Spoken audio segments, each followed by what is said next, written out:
नमस्कार प्यारे साथियों, मैं अजीत स्वागत करता हूं आपके अपने प्यारे परिवार रोजगार विद अंकित पर। कैसे हैं आप सब लोग? आशा है बहुत अच्छे होंगे, स्वस्थ होंगे, लाजवाब होंगे। तो जल्दी से लाइव आ जाइए, जुड़ जाइए मेरे साथ। हम लोग चर्चा करेंगे आज मूल अधिकार, फंडामेंटल राइट्स हम लोग पढ़ने वाले हैं। और मैं विश्वास दिला दूं कि आप लोगों के लिए बेहतरीन चैप्टर रहने वाला है, हालांकि थोड़ा लंबा चलेगा।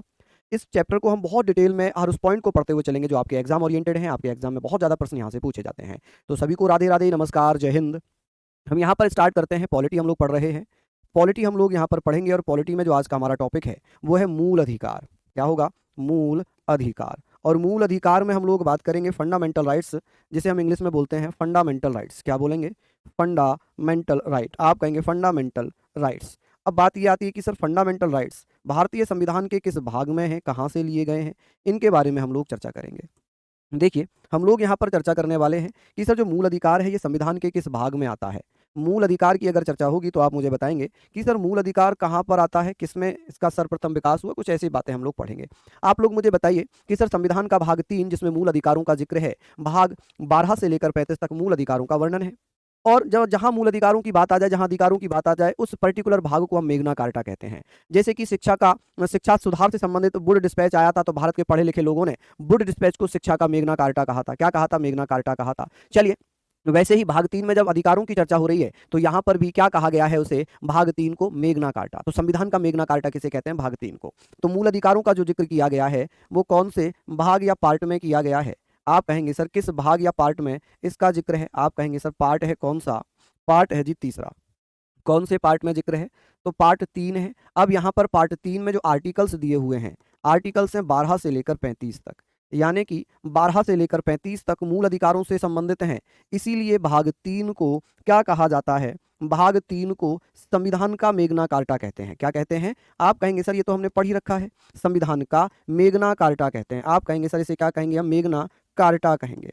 चलिए, क्या कहेंगे? मेग्ना कार्टा। ठीक है, मेग्ना कार्टा ऑफ कॉन्स्टिट्यूशन किसे कहा जाता है? मेग्ना कार्टा। चलिए आप बताइएगा, मेग्ना कार्टा ऑफ कॉन्स्टिट्यूशन किस पार्ट को संविधान का मेग्ना कार्टा कहते हैं? आप कहेंगे सर भाग 3 को संविधान का मेग्ना कार्टा कहा जाता है। ठीक है, अब यहाँ पर कुछ फैक्ट हम लोग पढ़ना चाहते हैं कि जैसे सर मेग्ना कार्टा का जो विकास है, या ऐसे कह सकते हैं कि सर यहाँ पर हम लोग बात करते हैं।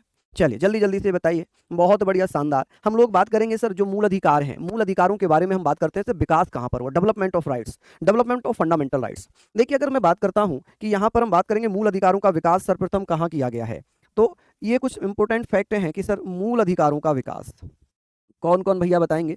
मूल अधिकारों का विकास का विकास कहाँ पर हुआ है? कौन भैया बताएंगे? चलिए बताइए। मूल अधिकारों का विकास यानी कि डेवलपमेंट। आप कहेंगे सर यहाँ पर अगर आपसे पूछा जाएगा तो डेवलपमेंट ऑफ फंडामेंटल राइट्स किसकी बात होगी? आप कहेंगे सर फंडामेंटल राइट्स। ठीक है जी, क्या हो जाएगा? Fundamental rights. ठीक है, इसके बारे में हम लोग चर्चा करेंगे, राइट्स। अब चर्चा ये है, यहाँ पर हम लोगों ने बात कर ली है, यहाँ पर हम लोगों ने चर्चा कर ली है फंडामेंटल राइट्स। चलिए, अब ये चीजें जो है कि सर विश्व में सबसे पहला देश कौन सा था जिसका जिसका भैया सबसे पहले नाम आता है? तो आप कहेंगे सर कौन सा था? ब्रिटेन था। कौन था? ब्रिटेन। देखिए, जून में उम्मीद है पॉलिटी की बुक आने की, जून में उम्मीद है, जून में आ जाएगी बुक हमारी, जिसमें सभी चीजें दी रही होंगी। हम बात कर लेते हैं यहाँ पर कि सर ब्रिटेन विश्व का पहला देश है जहां पर मूल अधिकारों की बात हुई। ब्रिटेन के एक राजा हुआ करते थे, राजा जॉन या सर जॉन, जिन्होंने एक रिटर्न डॉक्यूमेंट पेश किया जिसमें कुछ मूल अधिकारों की चर्चा की गई, या ब्रिटेन ने अपने नागरिकों को सर्वप्रथम लिखित दस्तावेज के माध्यम से मूल अधिकारों की बात की। चलिए, तो यहां पर हम बात करेंगे सर ब्रिटेन में, कहां पर इसका सर्वप्रथम विकास हुआ है? ब्रिटेन में। और ब्रिटेन में भैया कब? तो आप कहेंगे सर ब्रिटेन में क्या हुआ था? एक भैया 15 जून 1215 में, 1215 में राजा राजा राजा सर जॉन, आप कहेंगे राजा सर जॉन या जॉन द्वारा क्या किया गया? द्वारा ब्रिटिश नागरिकों को, किसे भैया? ब्रिटिश नागरिकों को, जो ब्रिटिश के लोग थे, नागरिकों को एक लिखित दस्तावेज के द्वारा अधिकार प्रदान किए। एक लिखित, मैं पूरा डिटेल में लिख रहा हूं कि बहुत बच्चे कहते हैं सर आप शॉर्ट लिखते हो समझ नहीं आता। नागरिकों को लिखित यानी कि रिटर्न डॉक्यूमेंट के माध्यम से, रिटर्न डॉक्यूमेंट, तो मैं पूरा लिखूंगा भैया, आप लोग लिख लीजिए, डॉक्यूमेंट के द्वारा अधिकार दिए। क्या किया जी? अधिकार यानी कि राइट्स दिए, अधिकार दिए। तो ये पहली बात हो गई। तो आप कहेंगे सर यही क्या था? यही है कि भैया ये जो लिखित डॉक्यूमेंट था ये प्रथम लिखित डॉक्यूमेंट माना गया। इसे क्या कहा गया? इसे प्रथम लिखित दस्तावेज कहा गया। क्या कहा गया? मूल अधिकारों से संबंधित पहला लिखित दस्तावेज या फर्स्ट रिटर्न डॉक्यूमेंट कौन सा माना गया है? तो जिसे राजा जॉन के द्वारा 1215 में पेश किया गया था और ब्रिटेन की जनता को मौलिक अधिकार दिए थे। क्या किया? मौलिक अधिकार दिए थे। ठीक है जी, यहां पर हमने पढ़ लिया। तो ये पहला दस्तावेज माना गया। अब क्या किया गया? एक बिल ऑफ राइट्स के नाम से ब्रिटेन में ही एक दूसरा रिटर्न डॉक्यूमेंट आता है, दूसरा दस्तावेज आता है, जिसमें जिसमें 1689 में ब्रिटेन में मूल अधिकारों की बात हुई। ठीक है, तो ये आप लोग लिख लेंगे। चलिए, हाँ जी, बहुत बढ़िया, यहां तक आप लोग लिखें। बिल्कुल पैड के लिए भी आप ले सकते हैं, इसको कोई समस्या नहीं है। चलिए, अब बात आती है सर, पहला रिटर्न डॉक्यूमेंट तो हो जाएगा। अब बात आती है सेकंड रिटर्न डॉक्यूमेंट कब आता है? सेकंड रिटर्न डॉक्यूमेंट कब आता है? तो आप ये भी बताइएगा कि सेकंड रिटर्न डॉक्यूमेंट ठीक है, लिखित दस्तावेज, जिसे हम कहेंगे दूसरा लिखित दस्तावेज, दूसरा लिखित दस्तावेज कब आता है जी? लिखित दस्तावेज। ठीक है जी, लिखित दस्तावेज यानी कि दूसरा रिटर्न डॉक्यूमेंट भैया ब्रिटेन में कब आता है? आप कहेंगे सर ब्रिटेन में 1689 में पेश किया गया। कब? 1689 में पेश कर दिया। ठीक है जी, पेश किया। चलिए, जब यहां पर पेश किया, जिसे भैया क्या कहा गया? जिसे जो दूसरा लिखित दस्तावेज था, इसे बिल ऑफ राइट कहा गया। क्या कहा गया? बिल ऑफ राइट्स कहा गया। ठीक है जी, क्या कहा गया? बिल ऑफ राइट्स कहा गया कि भैया जो बिल ऑफ राइट था ये कब और कहां पर पेश किया गया? तो आप कहेंगे 1689 में ये ब्रिटेन में ही पेश किया गया था। कहां पर? ब्रिटेन में ही पेश किया गया था। चलिए, ये हमने पढ़ लिए। ठीक है, 1215 क्यों लिखे हैं? क्योंकि 1215 में ही ये तिथि है, ये डेट है कि 1215 में ही ब्रिटेन के राजा थे सर जॉन, क्या नाम था जी उनका? सर जॉन के द्वारा भैया एक रिटर्न डॉक्यूमेंट पेश किया गया, जिसे पहला लिखित दस्तावेज के नाम से जाना गया। किसके नाम से जाना गया? पहला लिखित दस्तावेज के नाम से जाना गया। चलिए, यहां तक आप लोग नोट डाउन कर लीजिए। अब बात आती है कि सर जब विश्व में यहां पर इसका विकास हुआ तो हमने ब्रिटेन से क्यों नहीं लिए, हमने अमेरिका से क्यों लिए हैं? क्या कारण है? तो ये आप लोग भैया जल्दी से लिखिए, जल्दी से लिखिए। आगे हम बात करते हैं। यहां तक आपने लिख लिया होगा, जल्दी से बताइए क्या इतनी चीजें आपने लिख ली। अब बात होती है कि सर भारत की अगर मैं बात करता हूं, मैं यहां पर बात करता हूं जी भारत की, यानी कि भारत में कहां से लिए गए हैं ये? आप कहेंगे सर भारत में जो मूल अधिकार हैं इनका विकास कब हुआ? तो भारत में इसका डेवलपमेंट कब हुआ? पहले तो मांग पढ़ते हैं, मांग, डिमांड पढ़ते हैं कि भारत में इसकी डिमांड कब होती है? भारत में इसकी डिमांड कब होती है? तो आप कहेंगे सर भारत में इसकी डिमांड कब होती है? चलिए बताइए। आप कहेंगे सर भारत में इसकी डिमांड होती है बाल गंगाधर तिलक के, बाल गंगाधर तिलक, आप जानते ही होंगे बाल गंगाधर तिलक के स्वराज विधेयक द्वारा। किसके द्वारा भैया? आप कहेंगे सर स्वराज विधेयक के द्वारा। स्वराज विधेयक, कौन सा विधेयक भैया? स्वराज विधेयक, यानी कि स्वराज बिल के द्वारा। किसके द्वारा भैया? स्वराज बिल, इसको आप लोग लिख सकते हैं स्वराज बिल के द्वारा भारत में इसकी मांग हो गई। इसकी मांग हुई, फिर कांग्रेस भी मांग करने लग गई। कांग्रेस भी क्या करने लग गई? मांग करने लग गई। हालांकि कांग्रेस ने मूल अधिकारों का एक प्रस्ताव पेश किया। अब बात आती है सर हुआ क्या था? हुआ क्या कि भैया कराची अधिवेशन चल रहा था। क्या चल रहा था? अधिवेशन चल रहा था कराची अधिवेशन चल रहा था, जहां पर मौलिक अधिकारों से संबंधित एक प्रस्ताव पारित किया गया। कौन सा? तो मूल अधिकारों की मांग चल रही है। ये तो बड़ा गड़बड़ वाली बात हो गई। मेरा चैप्टर ही मूल अधिकार है। यहाँ पर हमारा चैप्टर कौन सा है जी? यहाँ पर हम चैप्टर क्या पढ़ रहे हैं? मूल अधिकार पढ़ रहे हैं। तो जाहिर सी बात है मूल अधिकार की बात हम लोग करेंगे। तो मूल अधिकार की बात हम लोग करेंगे। जब ये बात आ गई कि सर यहां पर हमने पढ़ लिया, उसके बाद क्या किया गया? ये मूल अधिकारों की मांग चल रही है, फिर क्या किया गया? कांग्रेस का कराची अधिवेशन चल रहा था। कांग्रेस के कराची अधिवेशन में एक प्रस्ताव पारित किया गया। कौन सा? कराची अधिवेशन में। ठीक है, कराची अधिवेशन में क्या किया गया? ठीक है, कहेंगे सर कराची अधिवेशन चल रहा था, कांग्रेस सेशन चल रहा था। अधिवेशन को सेशन बोलते हैं, सेशन था, और ये सेशन हुआ था 1931 में। कब हुआ था? 1931 में। और इसके जो अध्यक्ष थे 1931 में हुआ था, और इसके अध्यक्ष कौन थे? अध्यक्ष थे वल्लभ भाई पटेल। अध्यक्ष कौन थे? सरदार वल्लभ भाई पटेल। ठीक है जी, सरदार वल्लभ भाई पटेल। आप कहेंगे सर सरदार कौन थे? वल्लभ भाई पटेल थे। कौन थे? वल्लभ भाई पटेल इसके अध्यक्ष थे। और इन्हीं की अध्यक्षता में इन्हीं की अध्यक्षता में क्या किया गया था? इसमें मूल अधिकारों का प्रस्ताव पास किया। मूल अधिकारों का प्रस्ताव पास किया गया। मूल अधिकारों का प्रस्ताव पास किया। ठीक है जी, क्या पास किया? प्रस्ताव, यानी कि बिल पास किया। ठीक है, प्रस्ताव पास किया। चलिए, कि सर कांग्रेस का कौन सा अधिवेशन था जहां पर मूल अधिकारों का प्रस्ताव पास किया गया? वॉइस नहीं आ रही क्या? वॉइस तो प्रॉपर जा रही है, आप लोग प्लीज समझें। चलिए, बहुत बढ़िया। यहां पर हम लोगों ने सारी चीजों को पढ़ लिया, सारी चीजों के बारे में बात कर लिया। प्रिंट आउट निकाल सकते हैं पीडीएफ से, मैं पीडीएफ वाली प्रिंट आउट भी दूंगा, मतलब प्रिंट आउट वाली पीडीएफ भी दे दूंगा जो कंप्यूटराइज होगी। चलिए, अब ये जो मूल अधिकारों का प्रस्ताव था, इसे पेश किसने किया था? इसे पेश या प्रेजेंट किसने किया था? इसे प्रेजेंट किया था पंडित जवाहरलाल नेहरू ने। किसने? पंडित जवाहरलाल नेहरू। आप कहेंगे पंडित जवाहरलाल नेहरू ने यह प्रस्ताव पेश कर दिया। ठीक है, पंडित जवाहरलाल नेहरू ने यह प्रस्ताव पेश किया कराची अधिवेशन 1931 में। ठीक है, इसके अध्यक्ष थे सरदार वल्लभ भाई पटेल और यह प्रस्ताव पास हुआ। ठीक है, क्या हुआ? यह प्रस्ताव पास हो जाता है। क्लियर? अब बात आ जाती है कि सर ये हमने पढ़ लिया। अब भारत में मूल अधिकार कहां से प्रेरित हैं? भारत में मूल अधिकार कहां से प्रेरित हैं? आप कहेंगे भारत में मूल अधिकार कहां से प्रेरित हैं? इंस्पायर्ड हैं। आप बताएंगे मूल अधिकार प्रेरित, भारत में मूल अधिकार प्रेरित कहां से हैं? तो आप मुझे बता सकते हैं क्या कि सर कहां से इंस्पायर्ड हैं? कौन साथी बता रहे हैं? इंस्पायर्ड कहां से होंगे? तो आप कहेंगे सर अमेरिका से। कहां से होंगे जी इंस्पायर्ड? अमेरिका से। ठीक है, आप कहोगे सर विकास तो ब्रिटेन में वो सबसे पहले हुआ था, लेकिन हमने अमेरिका से लिए हैं। हमने कहां से लिए हैं? अमेरिका से लिए हैं। ठीक है जी, आप ये ध्यान रखेंगे कि हमने ये अमेरिका से लिए हैं। अब आपके मन में एक डाउट आएगा कि सर अमेरिका का जो संविधान है ना, ये संविधान बना कब है? आप कहेंगे सर अमेरिका का संविधान बना कब था? कौन कौन साथी बता रहे हैं? चलिए बता दीजिए। चलिए बहुत बढ़िया, यहां पर हम लोग बात कर लेते हैं कि सर अमेरिका में ये बना है। अब ये हमने पढ़ लिया अमेरिका का संविधान कब बना है। कौन कौन भैया बताएंगे अमेरिका का संविधान कब बना? चलिए बताइए अमेरिका का संविधान बना। कि अमेरिका का जो संविधान है ये 1787 में बना। ठीक है, 1787 में। और अमेरिका में लागू कब हुआ है? आप कहेंगे अमेरिका में लागू हुआ 1789 में। 1789 में इंप्लीमेंट कर दिया जाता है अमेरिकी कॉन्स्टिट्यूशन अमेरिका में। लेकिन जिस समय अमेरिका में बना था उस समय मूल अधिकार नहीं थे। उस समय यहां पर मूल अधिकार नहीं थे। अमेरिका में जो मूल अधिकार हैं, मूल अधिकार फंडामेंटल राइट्स, इन्हें बाद में जोड़ा गया। जो मूल अधिकार हैं ये मूल अधिकार फंडामेंटल राइट्स को इन्हें बाद में जोड़ा गया है। फंडामेंटल राइट्स, आप कहेंगे सर फंडामेंटल राइट्स इन्हें क्या किया गया? राइट्स, फंडामेंटल राइट्स इन्हें बाद में जोड़ा गया।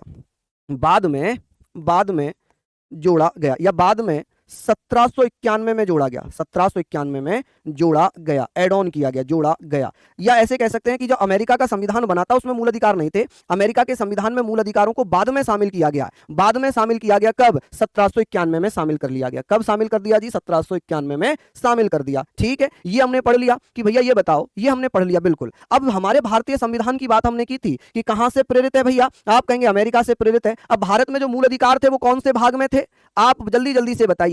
आप कहेंगे सर भारत में जो मूल अधिकार हैं वो भाग 3 में है। भाग 3 में 12 से लेकर 35 तक है। अब बात ये आती है कि सर ये बताएं कि जो भाग 3 है उसे मेग्ना कार्टा भी हम कहते हैं। क्या कहते हैं जी? मेग्ना कार्टा भी कहते हैं।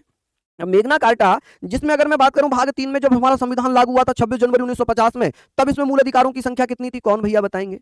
कौन भैया बताएंगे? चलिए आप कहेंगे सर मूल अधिकारों के बारे में हम बात करते हैं। देखिए मुझे लगता है कि आपको जितनी चीजें इसमें लग जाएंगी। जीएस में सबसे इंटरेस्टिंग टॉपिक माना जाता है पॉलिटी। अगर इसमें आपका मन नहीं लगेगा तो यकीन मानना जीएस आपका बड़ा स्ट्रॉन्ग नहीं हो पाएगा। देखिए अगर मैं बात करूं हिस्ट्री, पॉलिटी, ज्योग्राफी, इकोनॉमिक्स, ठीक है, अच्छे खासे क्वेश्चंस पूछे जाते हैं पॉलिटी से। बहुत बढ़िया प्रश्न पूछे जाते हैं। विशाल कह रहे हैं 7 थे, वाह। शिवांश कह रहे हैं 7 थे, बहुत बढ़िया। पूजा कुमारी 7 बता रही हैं, चलिए बहुत बढ़िया, शानदार। शिवा यादव 7 बता रहे हैं, रवि 7 बता रहे हैं। 8 कौन बता रहा है? ये 8 वाला कौन है? चलिए हम लोगों ने यहां पर ये चीजें पढ़ ली। अब बात आती है सर ये बताइए भारत के संविधान में, भारतीय संविधान की अगर मैं बात करूं तो हमने पढ़ ही लिया था कि भैया भारतीय संविधान में क्या स्थिति है मूल अधिकारों की। तो अभी हमने पढ़ा था ना इंडियन कॉन्स्टिट्यूशन के भाग 3 में मूल अधिकार दिए हुए हैं। किसमें? भाग 3 में मूल अधिकारों का जिक्र भाग 3 में है। और अनुच्छेद कहां से कहां तक है? आप कहेंगे सर अनुच्छेद 12 से लेकर 35 हैं। कितने हैं? 12 से लेकर 35। अच्छा ये बताइए कि भैया मूल संविधान में कितने अधिकार थे? मूल संविधान में अधिकार कितने थे? मूल संविधान में यानी कि ओरिजिनल कॉन्स्टिट्यूशन में आपसे पूछा जाएगा ओरिजिनल कॉन्स्टिट्यूशन में कितने फंडामेंटल राइट थे? ओरिजिनल कॉन्स्टिट्यूशन में तो आप कहेंगे सर 7 मूल अधिकार थे। कितने? 7 मूल अधिकार थे। कितने थे? 7 मूल अधिकार थे। वर्तमान में कितने हैं? थे वर्तमान में कितने हैं? आप कहेंगे सर वर्तमान में भैया 6 मूल अधिकार हैं। कितने? 6 मूल अधिकार हैं। ठीक है जी, कितने रह गए? 6 रह गए भैया। एक मूल अधिकार जो संपत्ति का अधिकार था उसे अब हटा दिया गया है। उसे क्या कर दिया? हटा दिया गया है। कब हटाया गया जी? आप कहेंगे सर संपत्ति का अधिकार था 19(1)(f) और 31 जो मूल अधिकार था संपत्ति से संबंधित, उसे क्या किया गया? 44वें संविधान संशोधन अधिनियम 1978 के माध्यम से संविधान के भाग 3 से निकालकर भाग 12 के अनुच्छेद 300 का में शामिल कर दिया और संपत्ति का अधिकार जो पहले मूल अधिकार था उसे वैधानिक या लीगल अधिकार बना दिया। चलिए यहां तक नोट डाउन करिए। यहां तक नोट डाउन कर लिए होंगे। आगे बात करते हैं कि सर एक संपत्ति का अधिकार हुआ करता था, कौन सा? आप कहेंगे भैया संपत्ति का अधिकार, संपत्ति का अधिकार, जिसे हम राइट टू प्रॉपर्टी कहेंगे। संपत्ति का अधिकार जिसे हम क्या कहेंगे? आप कहेंगे सर राइट टू प्रॉपर्टी, ठीक है। इसे हम क्या कहने वाले हैं? राइट टू प्रॉपर्टी, ठीक है जी, प्रॉपर्टी, राइट टू प्रॉपर्टी, कि भैया संपत्ति का अधिकार हुआ करता था। और ये अधिकार किसमें था? आप कहेंगे सर एक आर्टिकल है 19(1)(f) और आर्टिकल 31, ठीक है। अब इसे क्या किया? इसे क्या किया गया है कि इसे 44वें संविधान संशोधन के द्वारा, 44वें संविधान संशोधन, 44वें संविधान संशोधन अधिनियम, संशोधन अधिनियम, अधिनियम 1978, 44वां संविधान संशोधन अधिनियम 1978 के द्वारा क्या किया गया? के द्वारा भाग 3 से निकालकर, भाग 3 से निकालकर भाग 12 के अनुच्छेद 300 का में शामिल कर दिया, का में शामिल कर, क्या कर दिया भैया? पूरा लिख रहा हूं मैं सेंटेंस, शामिल कर वैधानिक अधिकार बना दिया। क्या बना दिया? वैधानिक, यानी कि लीगल राइट बना दिया, लीगल राइट बना दिया, कानूनी अधिकार बना दिया, ठीक है, लीगल राइट बना दिया। इसका मतलब यह है कि यदि एक पिता की 4 संतान हैं, इसका मतलब यह है कि यदि पिता की 4 संतान हैं तो उस पिता को अपनी प्रॉपर्टी चारों संतानों में बांटनी होगी, चाहे वो बेटी हो या बेटे हो, ठीक है। चलिए 1918, क्या 1918? 1978 है बेटा, ये कहाँ गया? ये 1978 है, 1918 थोड़ी है। आप कहेंगे कि सर इसका मतलब है कि अगर मेरे 2 बेटे 2 बेटियां हैं तो मेरी प्रॉपर्टी मेरे दोनों बेटों और दोनों बेटियों में बराबर बराबर बांटी जाएगी। क्या किया जाएगा? बराबर बराबर बांटी जाएगी। तो क्या यहां तक आप लिख सकते हैं? क्या यहां तक आप लोग लिख सकते हैं? चलिए, तो ये जो था, अब ये क्या कर दिया? इसे समाप्त कर दिया। क्या कर दिया? इसे समाप्त, यानी कि इसका एंड कर दिया, समाप्त कर दिया। इसे क्या कर दिया जी? समाप्त कर दिया। बहुत बढ़िया, ठीक है। 44वें संविधान संशोधन अधिनियम 1978 के द्वारा भाग 3 से निकालकर, किससे? भाग 3 से निकालकर किसमें डाला? भाग 12 में, और अनुच्छेद 300 का में इसे वैधानिक या लीगल राइट, कानूनी अधिकार बना दिया कि एक पिता अपने बेटे को प्रॉपर्टी नहीं दे रहा है तो भैया वो बेटा कोर्ट जाकर अपने पिता से वो प्रॉपर्टी ले सकता है, ठीक है। अगर पिता प्रॉपर्टी नहीं दे रहे हैं तो पिता को यह बताना होगा वो क्यों नहीं दे रहे हैं, क्या कारण है, कि बेटा जोहारी है, शराबी है, ठीक है, मानसिक रूप से पागल है। अगर वो ये सब कुछ नहीं है तो पिता को अपनी प्रॉपर्टी में से हिस्सा देना पड़ेगा, ठीक है। चलिए, लीगल का मतलब होता है कानूनी, कानूनी अधिकार। आवाज तो प्रॉपर चल रही है। चलिए, बहुत बढ़िया, यहां तक आप लोगों ने लिख लिया, यहां तक आप लोगों ने पढ़ लिया। अब बात आती है सर वर्तमान में मूल अधिकार कौन कौन से हैं जी? आप कहेंगे सर वर्तमान में 6 मूल अधिकार, 6 मूल अधिकार। पढ़ते हैं फिर एक एक करके, आर्टिकल्स भी पढ़ेंगे, अधिकार, ठीक है जी। कौन कौन से हैं उनके बारे में हम बात कर लेते हैं। 6 फंडामेंटल राइट्स। आप कहेंगे सर फंडामेंटल राइट, ठीक है, फंडामेंटल राइट्स, कि भैया कौन कौन से 6 फंडामेंटल राइट्स हैं जी? आप देखिएगा, पहले पढ़िएगा, पहले आप लोग लिखिएगा कौन कौन से हैं। चलिए यहां पर मैं लिखता हूं, सबसे पहले है समानता का अधिकार। समानता, आप कहेंगे समानता या समता का अधिकार? समानता का अधिकार। आप जानते होंगे भैया कौन कौन से आर्टिकल में, कमेंट करके बताइए जरा। समानता का अधिकार जिसे हम क्या बोलते हैं? Right to equality. आप कहेंगे सर राइट टू इक्वलिटी, कि भैया राइट टू इक्वलिटी कौन से आर्टिकल में है? आप कहेंगे सर अनुच्छेद, कौन सा अनुच्छेद होगा? आर्टिकल की बात होगी तो आप कहेंगे सर 14 से लेकर 18 तक, 14 से लेकर 18 तक, यहां पर 14 से लेकर 18 तक है। अब ये आप मुझे बताइए कि सर राइट टू इक्वलिटी 14 से 18 है, क्या है जी? 14 से 18। चलिए यहां पर हमने पढ़ लिया कि सर 14 से 18 है समानता का अधिकार, राइट टू इक्वलिटी। अब मुझे बताइए समानता के अधिकार में कितने अधिकार दिए हुए हैं? जो बच्चा मुझे बता देगा समझ जाऊंगा कि वो वास्तव में मेहनत कर रहा है, कि सर समानता के अधिकार में कितने अधिकार दिए हुए हैं? राइट टू इक्वलिटी मुझे बताना जरा भैया, कितने हैं? 14 से 18 तक। कितने अनुच्छेद हो गए 14 से 18 तक? 14 से 18 तक कितने हो गए? चलिए सर, अगर बेटा बाप को ना रखे तो नहीं देंगे, नहीं, मना कर देंगे, कोर्ट ने तो साफ साफ कह दिया है। देखिए दीक्षा कह रही है 4, 3 और कौन है जी? 3, अच्छा 5, 5 वाले कौन है? बहुत बढ़िया, जो 5 वाले हैं वो सही हैं।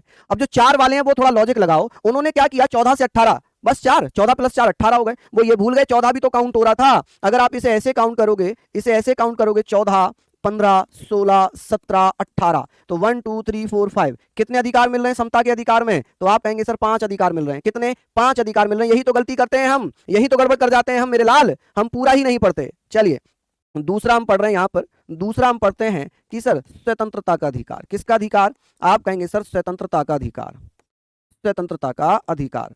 ठीक है, आप कहेंगे राइट टू फ्रीडम, आप कहिएगा sir right to freedom, right to freedom. चलिए, राइट टू फ्रीडम, यहां पर हमने पढ़ लिया सर राइट टू फ्रीडम। चलिए बहुत बढ़िया, राइट टू फ्रीडम है भैया कौन कौन से आर्टिकल में है? आप कहेंगे सर 19 से लेकर 22 तक। जरा बताना इसमें कितने अनुच्छेद हो गए? अब तो आप बता ही देंगे कितने प्रकार की जो स्वतंत्रताएं मिलेंगी, कितने प्रकार की स्वतंत्रताएं मिलेंगी। तो आप कहेंगे 19, 20, 21, 22, 19, 20, 21, 22, 4 प्रकार की यहाँ पर हो जाएंगी, 4 प्रकार की हो जाएंगी। ठीक है, चलिए उसके बाद आ जाता है जी, यहाँ पर हम लोग लिख लेते हैं, आप कहेंगे सर तीसरे में हम लोग लिख रहे हैं, तीसरे में है शोषण के विरुद्ध अधिकार। किसके विरुद्ध भैया? शोषण के विरुद्ध अधिकार, के विरुद्ध अधिकार, शोषण के विरुद्ध अधिकार, शोषण के विरुद्ध अधिकार। अब आप मुझे बताइएगा right against to exploitation, right against, किसके अगेंस्ट है भैया? Right against to exploitation, to right against to exploitation. आप कहेंगे सर किसका एक्सप्लॉयटेशन किया जा रहा है? देखिए अनुच्छेद 23 ये कहता है कि मनुष्यों को, महिलाओं को, बच्चों को बेचना, राइट टू अगेंस्ट एक्सप्लॉयटेशन लिखो, इसको ऐसे लिखो, right to against exploitation, right to against exploitation. ठीक है जी, आप कहेंगे सर किसी का शोषण करने पर रोक लगाता है, एक्सप्लॉयटेशन।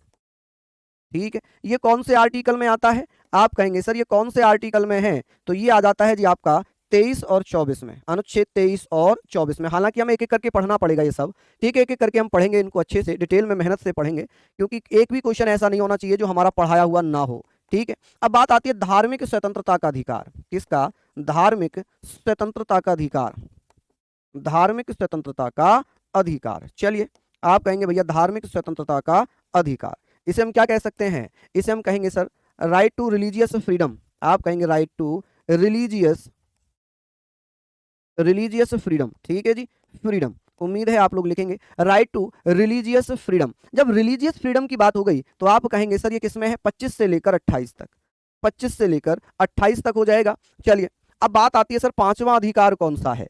पांचवा अधिकार है, आप कहेंगे सर पांचवा अधिकार सांस्कृतिक एवं शैक्षणिक अधिकार।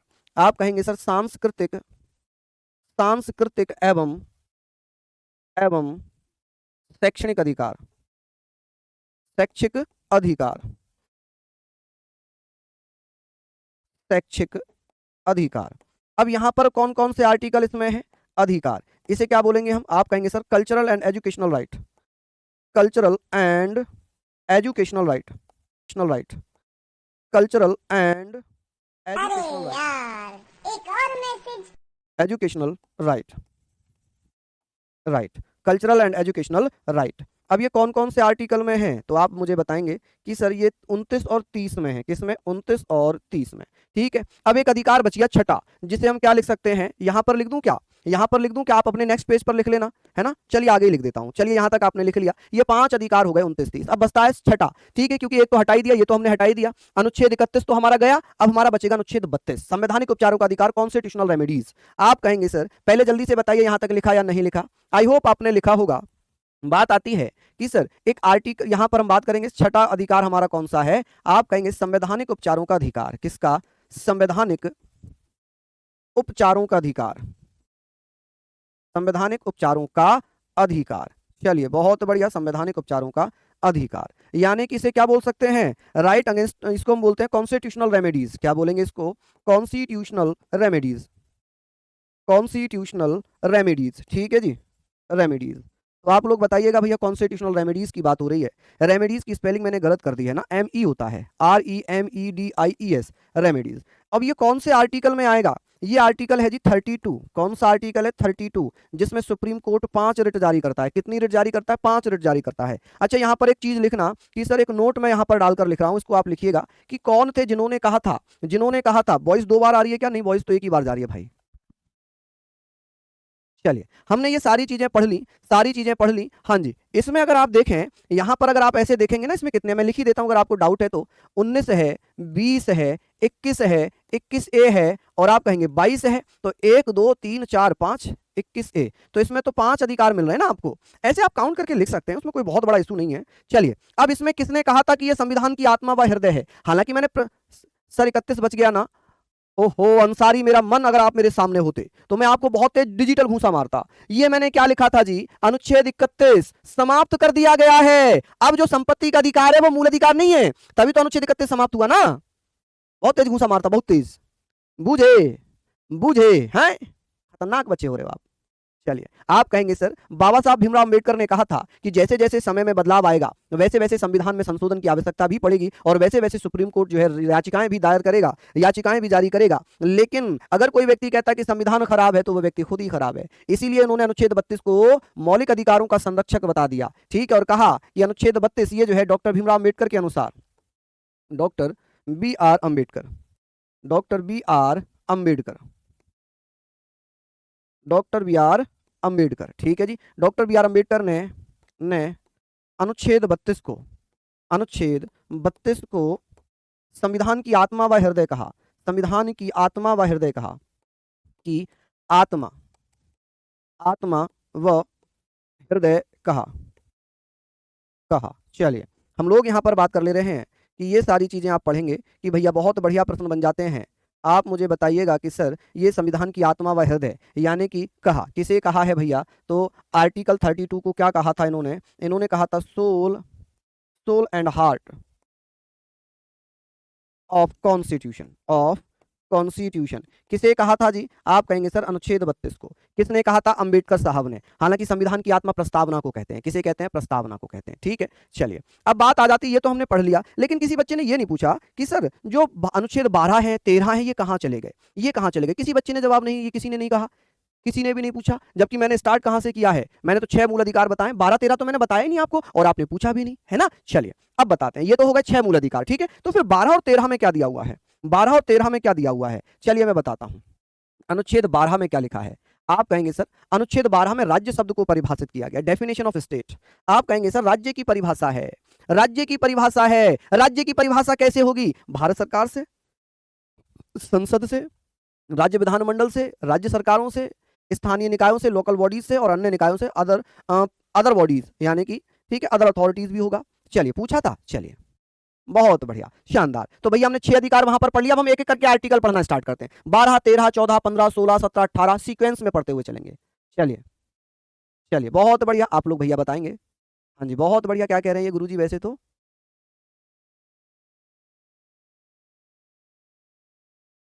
अच्छा आशीष, बहुत बढ़िया। मोहम्मद तालिब कह रहे हैं 12 में तो राज्य शब्द का परिभाषा है, पुनरावलोकन।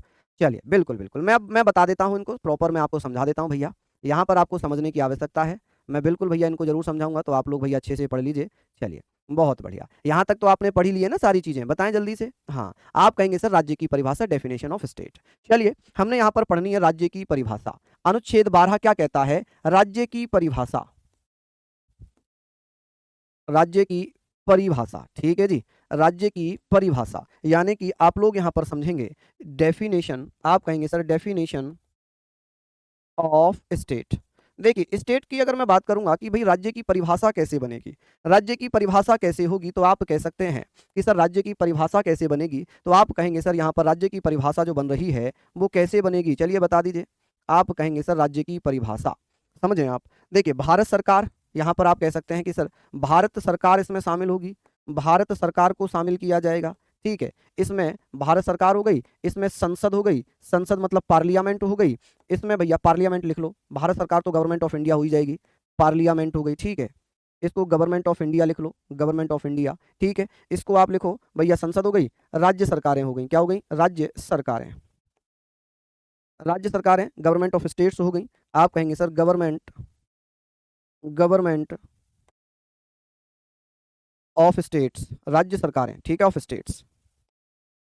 आगे बात करते हैं गवर्नमेंट ऑफ स्टेट, यहां पर आप पढ़ेंगे कि सर ये हमने स्टेट्स ही पढ़ना है। चलिए आगे बात करते हैं स्थानीय निकाय, स्थानीय निकाय, स्थानीय निकाय हम किसे बोलते हैं, स्थानीय निकाय यानी कि लोकल अथॉरिटीज। आप कहेंगे sir local authorities, local authorities. चलिए, और अन्य निकाय भी इसमें शामिल हो जाएंगे, अन्य निकाय, ठीक है जी, अन्य निकाय जैसे कि कोई संस्थाएं हो गई, सरकारी बैंकें हो गई, सरकारी नगर निगम, या ये सारी चीजें आ जाती हैं, तो आप कहेंगे सर अदर अथॉरिटीज, क्या कह सकते हैं आप, अदर अथॉरिटीज।